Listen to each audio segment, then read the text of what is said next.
Muy bien, buenos días. Vamos a dar comienzo a este seminario internacional en cultura de la legalidad y lucha contra la corrupción que se titula Nuevas medidas anticorrupción, regulación del lobbying, el whistleblowing y constitución de una agencia estatal. Como cuestiones de preliminares, quisiera decir que agradezco muchísimo la participación en este seminario de todos los ponentes que han tenido la amabilidad y la predisposición a facilitar la asistencia y la participación en este seminario y adecuar la exigencia de los tiempos y del programa para poder salir adelante. El seminario está pensado básicamente en torno a tres grandes núcleos o tres grandes ideas que pueden ser una presente, una futuro inmediato y otra futuro lejano, por decirlo de una manera de secuencia temporal. La presente es que, tenemos encima de la mesa la ley que regula, la nueva ley que regula la figura del whistleblowing,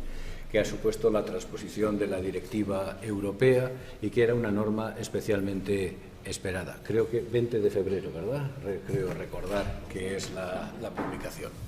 Bien, este sería el presente normativo. El futuro normativo es la expectativa que tenemos de la regulación respecto de los lobbies. Y lo que existe es está dispuesto en un anteproyecto en publicación a disposición pública para seguir avanzando en la regulación de esta materia, que es especialmente compleja y que, tenemos cierta duda respecto de si se llegará a cumplimentar una regulación normativa sobre ella en la presente legislatura o quedará prorrogada para legislaturas sucesivas. Este sería el futuro cercano. Y el futuro lejano es esta vieja propuesta de la que venimos hablando desde hace ya mucho tiempo, que se refiere a la idea, al proyecto de configuración de una agencia estatal anticorrupción. De tal manera que quisiéramos estudiar ventajas e inconvenientes que puede tener la existencia de una pluralidad de agencias, no solamente en una distinción territorial por parte de la configuración institucional de las comunidades autónomas, sino en el ámbito estatal, tener un modelo de agencia unificada, fundamentalmente, o tener una pluralidad de agencias que cada una se encargue de algún tipo de gestión sectorial. Este básicamente es el ámbito temático de lo que hemos querido convocar para discutir aquí. Es, en cierto sentido, un seminario final de un proyecto de investigación colectivo que se llama On Trust y que, la serie era Trust, New Trust, On Trust y no sé cuánta confianza más seremos capaces de suscitar, pero ya van siendo una serie de proyectos desde el 2008 en el que vamos trabajando sobre estas materias. Y espero, como decía, que podamos seguir trabajando en ello. Tenemos una buena noticia, profesor Villoria, Manolo. Nos han dado la red de investigación española, el Ministerio lo publicó ayer, esta mañana he leído el informe, y nos han dado la renovación de la tercera red de investigación en materia de cultura de la legalidad y lucha contra la corrupción. O sea que seguimos en este sentido. Dos advertencias de organización muy elemental. La primera es que en la universidad estamos en transición energética, lo digo con cierta ironía. Se ha terminado la calefacción, pero todavía no ha empezado el aire acondicionado. De tal manera que hace calor y teníamos las ventanas abiertas. Eso es autorregulación. Teníamos las ventanas abiertas y que tengamos las puertas abiertas no solo es una política de transparencia, sino que es una política de tratar de sobrellevar el calor que pueda hacer en la sala. Y la segunda advertencia es que las dos sesiones, las dos mesas de la mañana, las vamos a celebrar en esta sala. Pero la sesión de después de un cóctel, o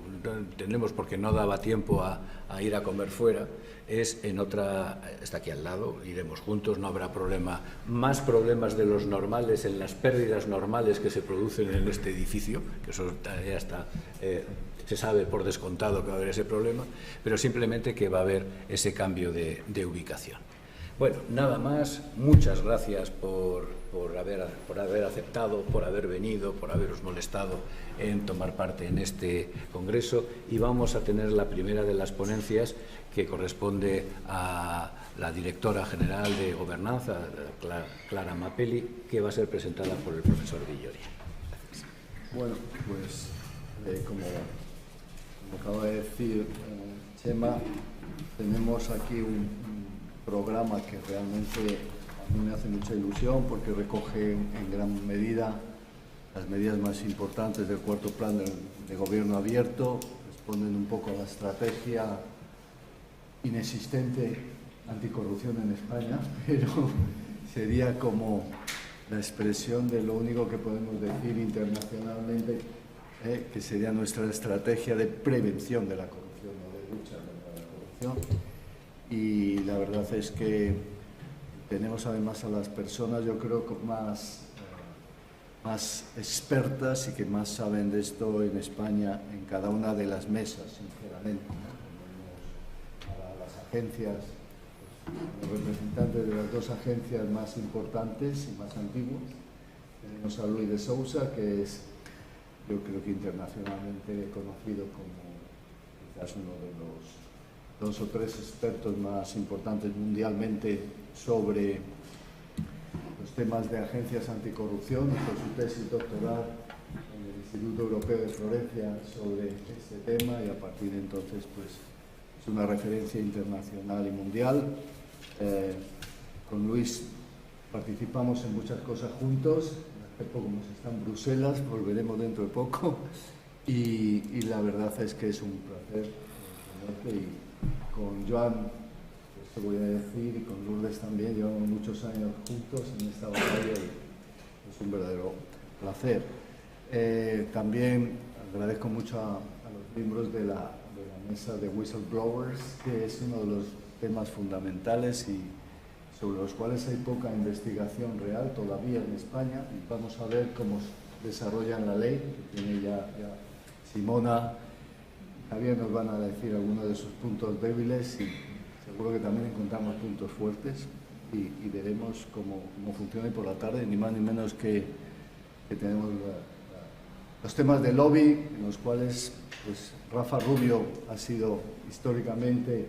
quien ha hecho más investigación desde el punto de vista jurídico sobre el tema, y vamos a tener también a Flor López Laguna, la directora de la Oficina de Conflictos de Intereses, que también nos va a dar una visión muy actualizada del tema. Y finalmente pues también estará Carmen Muñoz, que es una empresa que se dedica indirectamente al lobby, que es Lloret. Yo voy a pasar a lo importante, que es a presentar a Clara, con la cual llevamos muchos años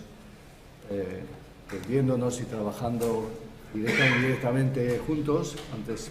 cuando trabajábamos los temas más de función pública, pues ya estuvimos en contacto. Clara Mapelli es doctora en Derecho, es ahora mismo la directora general de Gobernanza Pública, Ministerio de Hacienda y Función Pública, y ella ha sido profesora desde un máster, como el máster en Derecho de la Unión Europea, de la Autónoma de Madrid. Ha sido también, bueno, ella tiene el máster universitario en Liderazgo y Dirección Pública de la UIM, que se hace con el INAP, ¿verdad? Y también, bueno, es funcionaria del Cuerpo Superior de Administradores Civiles del Estado, y ha estado en muy diversos departamentos, en muy diversos ministerios, y sobre todo yo te recuerdo de puestos, para empezar, de subdirectora general de Estudios e Investigación en el Centro de Estudios Políticos y Constitucionales, de vicesecretaria general técnica del Ministerio de la Presidencia, un puesto muy relevante, secretaria general técnica, sobre todo ya en la y directora del Secretariado del Gobierno. Y bueno, y aparte de eso ha sido directora de gabinete de los secretarios generales de Función Pública y la Secretaría de Estado de Justicia, entre otros muchos. Y ahora mismo, pues, en sus manos estamos para seguir adelante con el cuarto Plan de Gobierno Abierto, que es un proyecto muy ambicioso. Todavía queda un año y pico y se han avanzado muchísimo, pero claro, tendremos un cambio de gobierno y vamos a ver cómo funciona todo a partir de las elecciones, pero bueno, eso es parte de la democracia y tenemos que aceptarlo. Por tanto, pues dejo en tus manos la presentación y the floor is yours. Buenos días y muchísimas gracias al profesor Villoria por esta amabilísima presentación, también por su constante generosidad a lo largo de todos estos años, porque efectivamente desde pues distintas posiciones o puestos que he ido ocupando, siempre que he solicitado su colaboración se ha prestado de forma generosa a dedicar su tiempo a diferentes proyectos, y el último en el que hemos estado trabajando de forma muy intensa a lo largo de este año ha sido el subgrupo de trabajo de composición paritaria, administraciones públicas, sociedad civil para la reforma de la ley de transparencia. Así que muchísimas gracias por la presentación y, por supuesto, muchísimas gracias al profesor José María Sauca por la organización e invitación a este seminario que organiza el profesor Villoria. Para mí es un auténtico placer poder participar en un seminario académico, tener la oportunidad de reflexionar con todos los asistentes, con ponentes tan cualificados de las distintas agencias del ámbito académico, expertos internacionales, con mi compañera Flor López Laguna. Realmente siempre para quienes trabajamos en la administración, un seminario de estas características es una oportunidad para detenernos, reflexionar y, por supuesto, tratar de mejorar las cosas que hacemos. Señalaba el profesor Villoria en su intervención que efectivamente este seminario de fin de proyecto de investigación, programa interuniversitario de cultura de la legalidad, estructura las diferentes ponencias en torno a algunas de las actuaciones que están contempladas en el eje de integridad del cuarto Plan de Gobierno Abierto. Y cuando hablaba con los organizadores del seminario les indicaba que me parecía importante hacer una intervención que estuviera estructurada en torno a los avances fundamentales que se han ido alcanzando en el marco del cuarto Plan de Gobierno Abierto y que fueron acordados en el Foro de Gobierno Abierto. Lo que sucede es que cuando preparaba la intervención me parecía que no podíamos limitarnos a la hora de debatir a hacer una mera exposición más o menos pormenorizada de cada una de las iniciativas de carácter normativo o de programación o de otra índole que están contempladas en los compromisos quinto y sexto del cuarto Plan de Gobierno Abierto. Porque ahora, precisamente, que nos adentramos ya en un nuevo ciclo electoral, importa especialmente centrarse en aquellos elementos o en aquellas dinámicas, vamos a llamarlas así, institucionales o sinergias que se están creando y que creo favorecen un enfoque de largo alcance en materia de integridad o en las políticas públicas de integridad en nuestro país. Y explicaré seguidamente cuáles creo que son estas interacciones valiosas que debemos conservar en la medida que nos están permitiendo, aunque sea de forma incipiente, institucionalizar las políticas de integridad en los tres niveles de las administraciones públicas. En este sentido, la Dirección General de Gobernanza Pública es un punto de observación muy interesante por la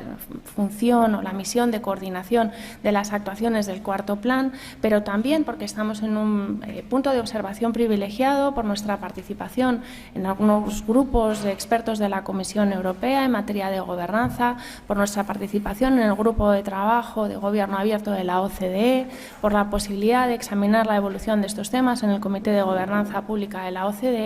y singularmente, como referiré después, por nuestra tarea de impulso a las políticas que aglutina el cuarto Plan de Gobierno Abierto. ¿Cuáles son estas interacciones? Son interacciones que vienen generadas por la actuación de organismos internacionales o supranacionales y fundamentalmente son tres la Unión Europea en primer lugar, la OCDE en segundo lugar y la Alianza para el Gobierno Abierto en tercer lugar. Cada una de estas organizaciones proyecta o está proyectando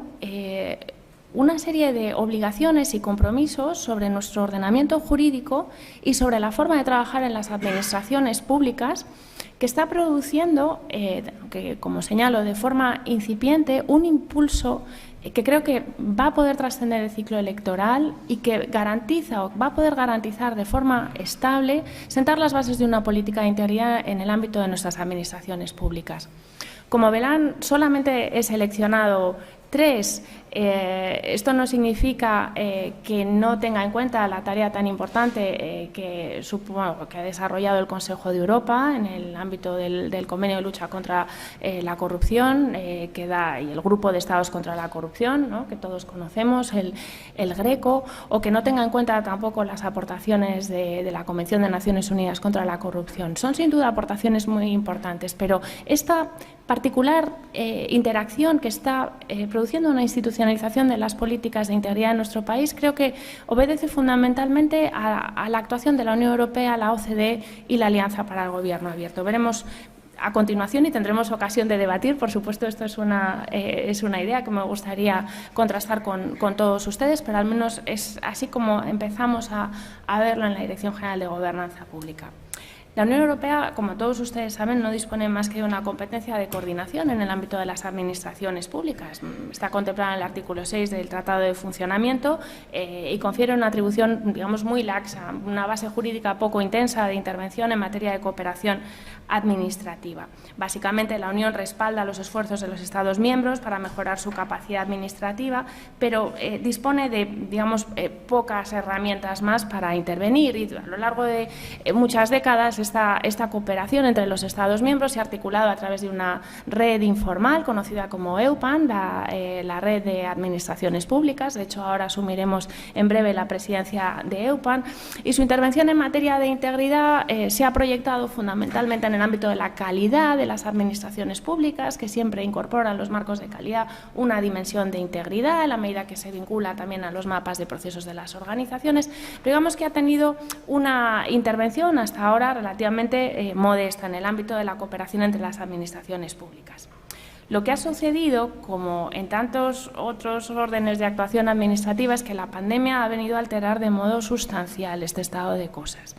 Lo que ha sucedido esencialmente es que la articulación del mecanismo conocido como Next Generation, que financia en su mayor parte los fondos del mecanismo de recuperación, transformación y resiliencia, está situando a la Unión Europea en un momento fundacional, de una federación que en este caso no viene propiciado por un proceso de reforma de los tratados fundacionales, sino realmente por el embrión de un tesoro de la Unión. Estamos como en un momento hamiltoniano de la Unión Europea. Y además se está gestando en el curso de una guerra en suelo europeo que se libra igualmente en el terreno de los valores. Creo que es importante resaltar la importancia histórica de este momento desde la perspectiva de la construcción de las instituciones de la Unión. Hace no mucho un compañero de dilatada experiencia en el ámbito europeo desde distintas posiciones refería que había hecho el ejercicio de leer todos los diarios de sesiones de la Comisión Mixta para la Unión Europea, todas las comparecencias que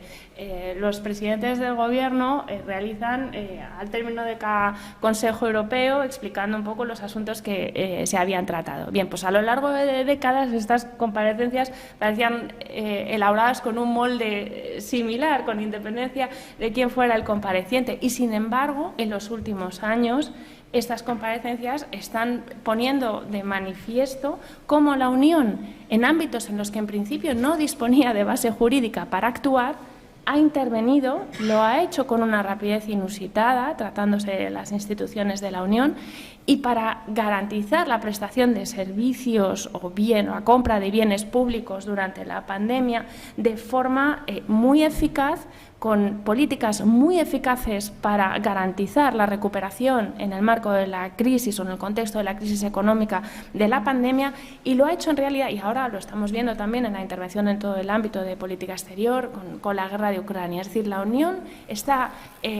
demostrando una enorme capacidad de reacción con mecanismos financieros en el marco de las nuevas perspectivas financieras, con una potencia presupuestaria inusitada y haciendo un uso, vamos a llamarlo, flexible de las bases jurídicas, que está transformando de forma muy intensa la forma en la que estamos actuando en las administraciones públicas, que tenemos que reaccionar de forma muy ágil también para responder conjuntamente a estos desafíos. ¿Y cómo se proyecta esta actuación en el ámbito que nos ocupa, el de las políticas de integridad? Pues bien, durante muchos años, como bien saben los estudiosos de la cuestión, el modelo de protección de los intereses financieros, que siempre se ha proyectado en el ámbito de los fondos estructurales o de la política agrícola común, presentaba unos contornos jurídicos netamente diferenciados del modelo de protección de los intereses de las haciendas nacionales, en la medida en que estaban sustentados en un modelo más avanzado de prevención, más anclado en los estándares del compliance.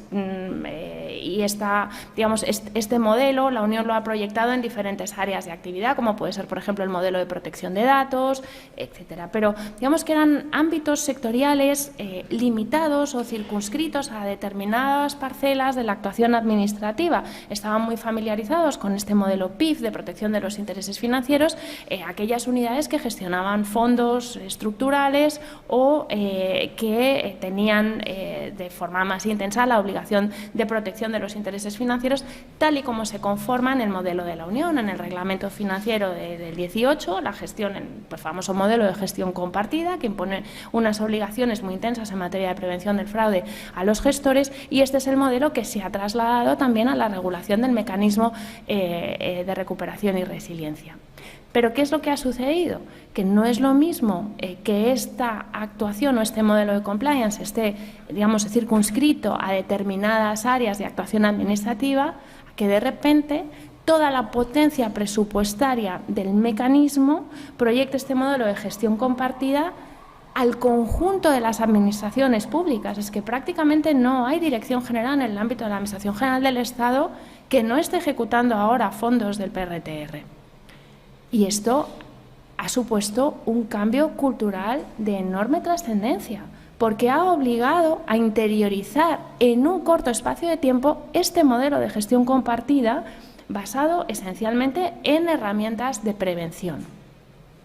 Ahora, cuando explique la distinta interacción entre los organismos internacionales, explicaré con ejemplos concretos cómo lo hemos vivido desde la Dirección General de Gobernanza y el impulso que ha supuesto esta nueva articulación de los intereses financieros de la Unión. Pero es que, además, los fondos están modelando de forma muy intensa la configuración actual y futura de las administraciones públicas y la preocupación o la atención que desde la Comisión Europea se empieza a dedicar a las administraciones públicas.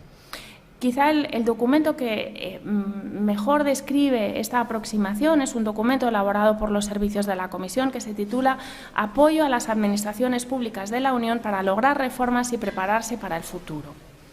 Este documento señala, entre otras muchas cuestiones, que la confianza en las instituciones y en la política y en las políticas públicas resulta esencial en tiempos socialmente disruptivos, de modo que resulta obligado establecer reglas éticas claras, políticas de prevención del fraude y evaluación de riesgos y un uso intensivo de las herramientas automatizadas de prevención y detección. Y junto a ello se realiza un expreso llamamiento al desarrollo de las políticas de fomento de la participación ciudadana y diálogo social.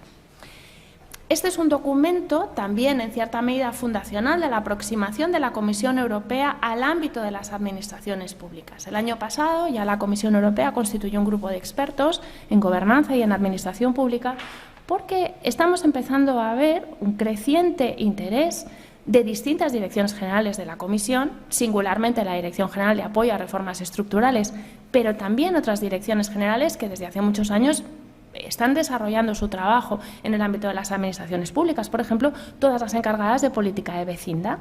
y de aplicar, por tanto, los marcos conceptuales de la OCDE a todos los estados que aspiran a incorporarse a la Unión. Es decir, la acción combinada de las direcciones generales con un marco conceptual que se empieza a intuir se está proyectando o comienza a proyectarse sobre las administraciones públicas. ¿Por qué? porque la capacidad de absorción de los fondos del mecanismo depende de forma fundamental de la calidad de las administraciones públicas, que es una cuestión a la que no se le ha prestado suficiente atención ni desde el ámbito nacional ni desde el ámbito de la Unión Europea. De forma que comenzamos ahora a recuperar los marcos de calidad de las administraciones públicas, es decir, en el ámbito europeo el que conocemos como CAF, el Common Assessment Framework, que examina las organizaciones públicas desde la perspectiva de la calidad y, por tanto, obliga a todo gestor a disponer de un mapa de procesos en la organización, a disponer de planificación estratégica, etc. Y esto es muy importante desde la perspectiva de la política de integridad, porque si en una organización pública no hay un mapa de procesos, no se puede hacer un análisis de riesgos. Es imposible. Y nosotros sabemos que este cambio cultural que se está produciendo y que se va a producir con mucha intensidad en los próximos años, vamos a ser capaces de alcanzarlo porque la Unión Europea, entre otras cuestiones, está prestando una atención creciente a la dimensión de calidad en las administraciones públicas. ¿Y cuál es el documento en el que esta preocupación se plasma ahora desde la perspectiva de la Unión cuando de alguna forma controla o coordina la manera en la que las administraciones públicas cumplen con el acervo de derecho de la Unión? Pues bien, desde hace muchos años, en materia de política económica, conocemos los ejercicios de los planes de reformas nacionales que obligan a emprender una serie de reformas y que vienen impulsadas por la Unión Europea. Por ejemplo, la reducción de la temporalidad en España es un efecto muy claro de estas políticas de coordinación desde la perspectiva de la Unión. Pues bien, en el ámbito que nos ocupa, el instrumento equivalente son los informes de Estado de Derecho de la Unión, que desde 2020, en los 27 capítulos, uno por cada país,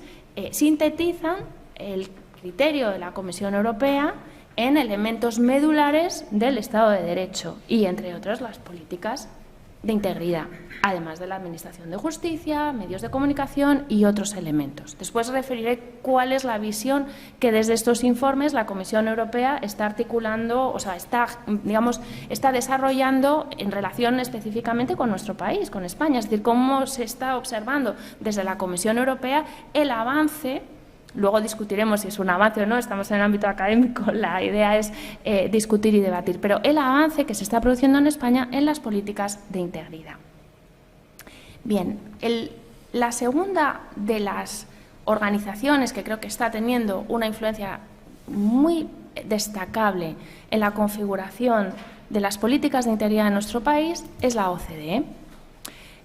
Y me dirán, bueno, pero la OCDE, es decir, España pertenece a la OCDE desde hace muchas décadas. ¿Cuál es exactamente, el elemento o el rasgo diferencial que está proyectando la OCDE ahora mismo en materia de integridad?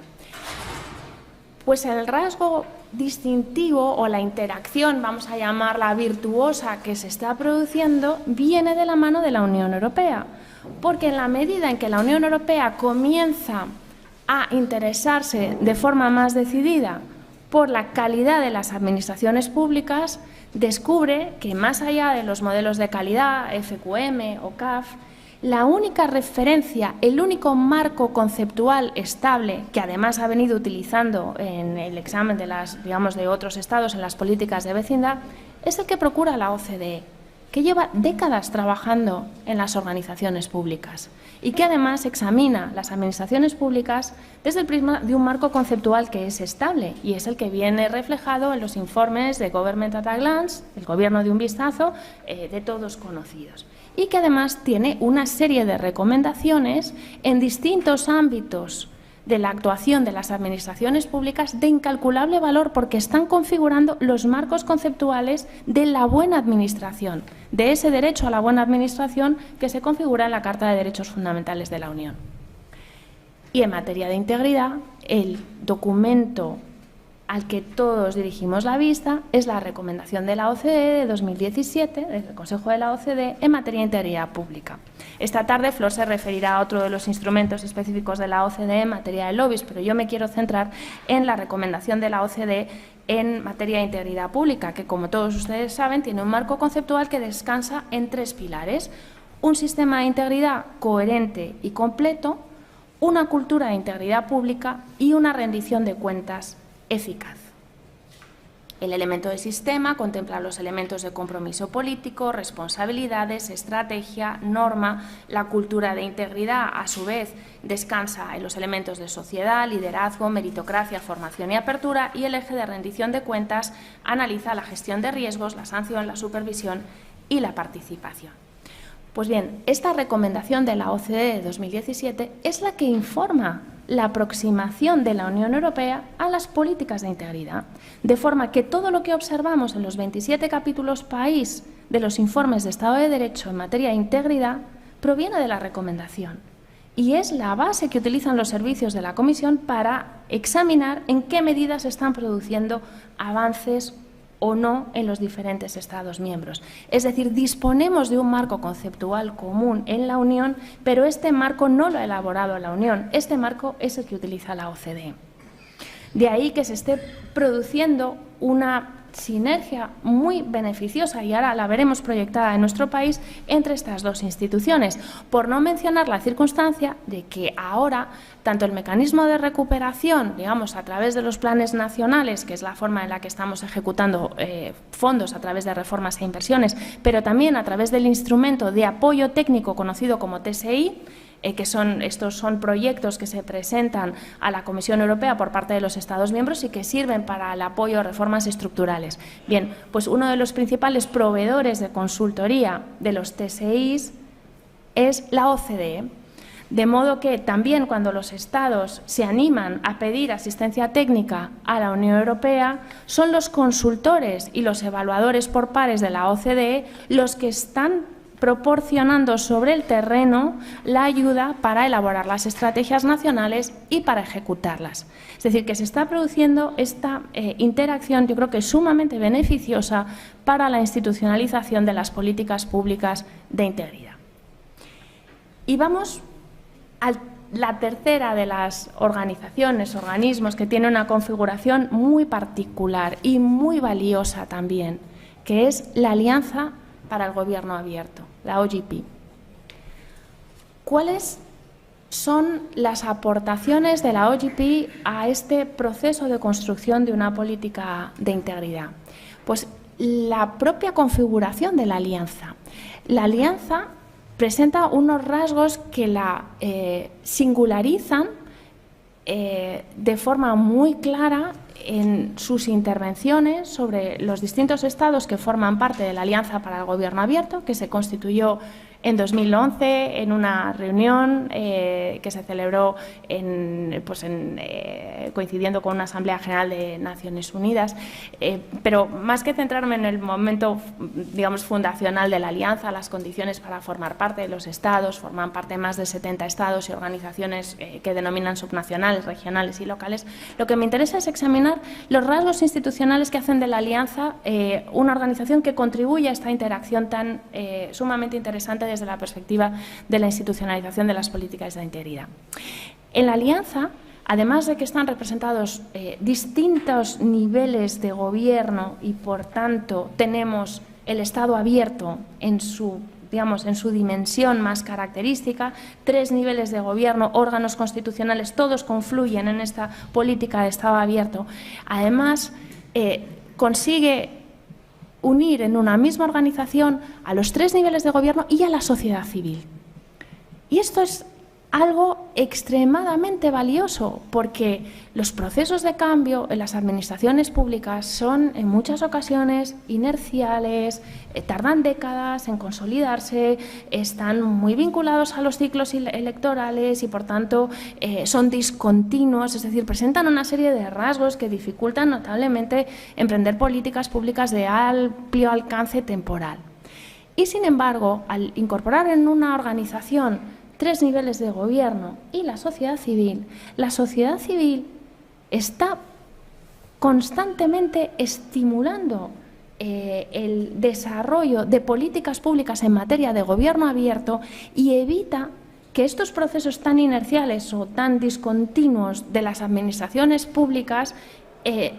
sean un obstáculo para configurar políticas de gobierno abierto y políticas de integridad. ¿Cuáles son los elementos distintivos? 3 niveles de gobierno, en nuestro caso, organizaciones de la sociedad civil de forma paritaria.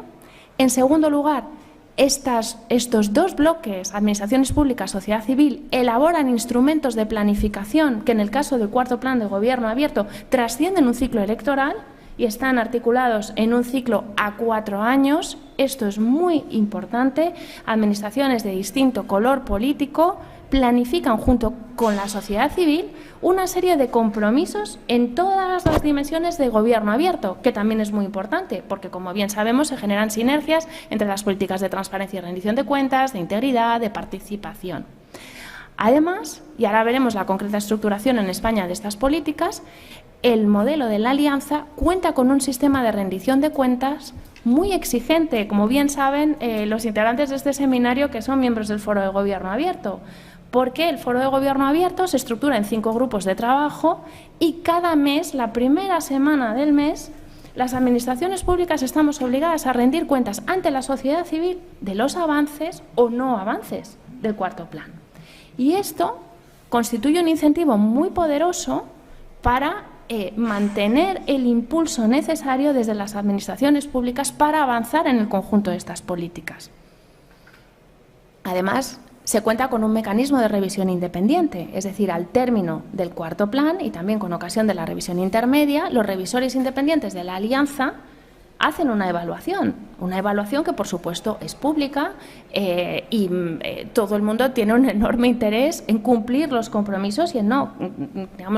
que la Administración evidentemente quede bien reflejada en este ejercicio, porque compromete muchísimos recursos y esencialmente compromete su credibilidad.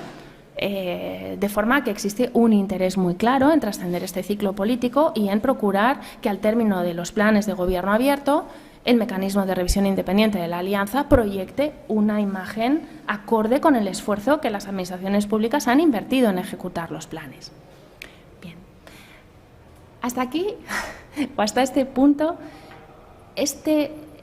es, digamos, el marco que creo, y lo digo con toda la prudencia y toda la cautela, que creo está permitiendo asegurar una incipiente institucionalización de las políticas de gobierno abierto y de integridad en nuestro país. Y ahora voy a explicar con un caso concreto y desde el particular punto de observación de la Dirección General de Gobernanza Pública cómo se ha generado esta dinámica. Bien. Yo me incorporé a la Dirección General de Gobernanza Pública en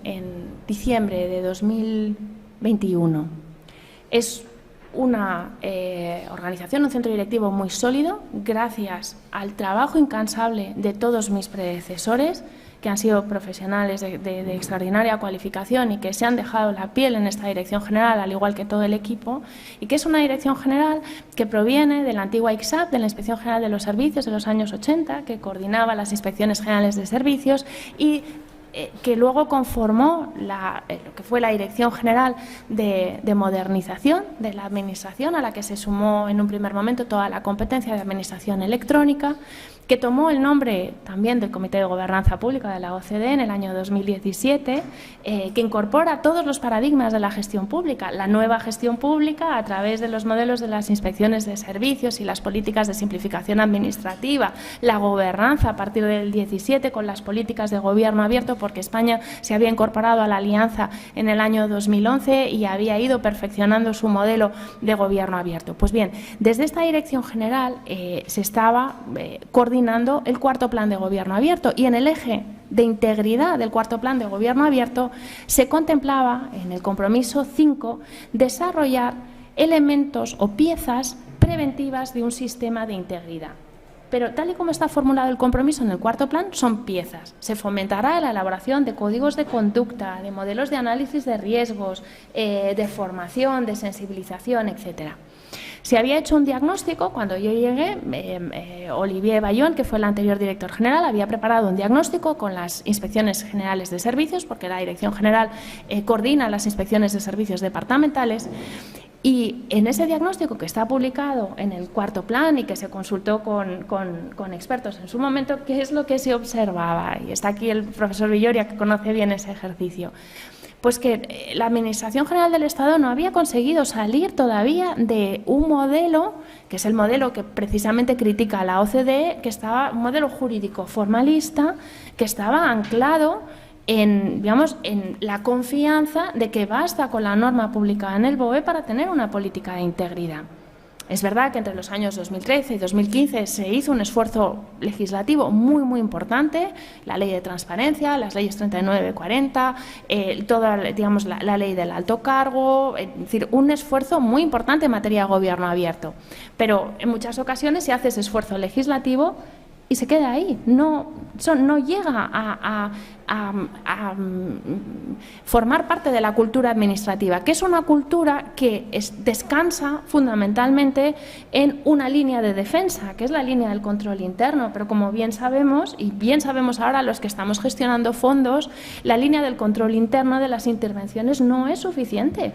Necesitamos elementos adicionales de prevención de la corrupción. Bien, pues con ese diagnóstico, esto fue en junio del 21. En septiembre, el Ministerio de Hacienda publica la Orden 1030-2021. Y el artículo 6 de la Orden 1030-2021, de gestión del mecanismo de recuperación, transformación y resiliencia, obliga a todos los órganos gestores de fondos a disponer de un plan de prevención del fraude. Entre septiembre y enero, vemos cómo todos los departamentos ministeriales comienzan a incorporar de forma acelerada en las subsecretarías planes de prevención del fraude. ¿Cómo? Como buenamente pueden, con las indicaciones de la orden y de unas guías muy completas que había elaborado la Secretaría General de Fondos Europeos, a las que luego se sumó la IGAE. Entonces, en este particular contexto, volvimos a examinar el compromiso 5 de la elaboración de piezas de un modelo de integridad. Dijimos, aquí hay que actuar sobre la base de un sistema, es decir, hay que tratar de reconducir esta fragmentación que se está produciendo en el ámbito subjetivo, porque cada departamento ministerial está elaborando su propio código,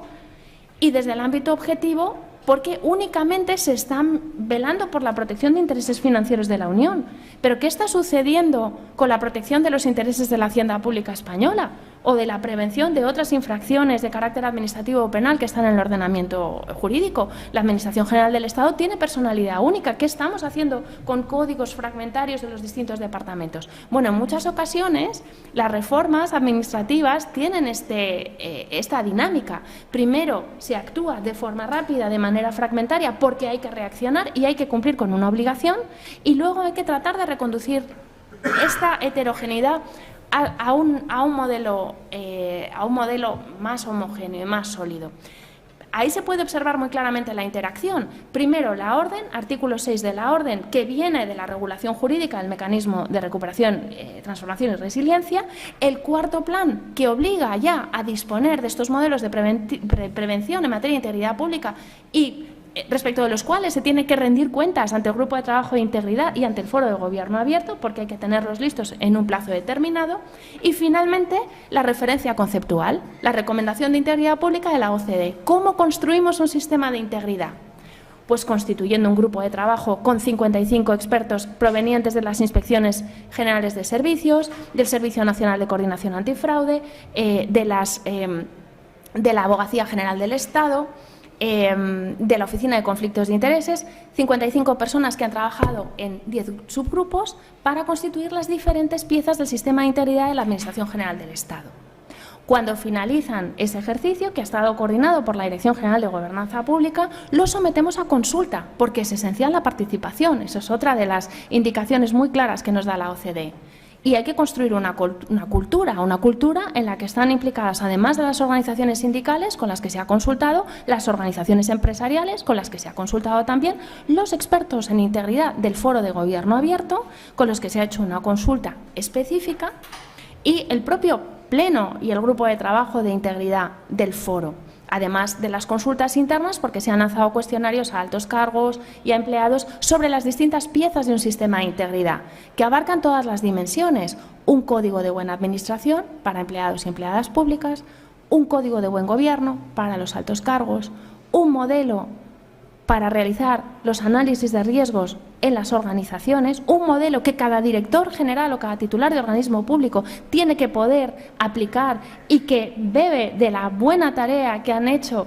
las agencias de prevención del fraude. En los anexos del SIAGE están integrados todos los modelos de prevención del fraude y todos los mapas de riesgos, de caracterización de riesgos que habían hecho estas agencias. Un protocolo para los canales internos de denuncias para que las inspecciones departamentales puedan aplicarlos, que está basado en la política de normalización y, por supuesto, en las indicaciones que nos da la Ley 223 para el canal de denuncias externo. Un modelo para que se pueda debatir de forma abierta en la organización sobre los dilemas éticos, que esto es uno de los elementos que recalca la OCDE. Es importante poder discutir en una organización sobre los dilemas éticos y hacerlo abiertamente. Porque muchas veces, para todos los que nos dedicamos a la gestión pública, las cosas no son blancas o negras. Es decir, la realidad presenta muchos matices y hay que poder tener un organismo al que recurrir en caso de duda. En el caso de los altos cargos, esta organización es la Oficina de Conflictos de Intereses, a quien consultamos constantemente en el ejercicio de nuestras responsabilidades públicas. En el caso de los empleados y empleadas públicas, el sistema de integridad contempla la creación de buzones de ética institucional para que puedan consultar las dudas que tengan en relación con los códigos. El sistema tiene un modelo organizativo que está basado en la estructura ya existente de comités de prevención del fraude departamentales, que tendrán que venir amparados por una estructura de carácter interdepartamental. Y finalmente, además de las piezas de formación, hemos incorporado un marco competencial en materia de integridad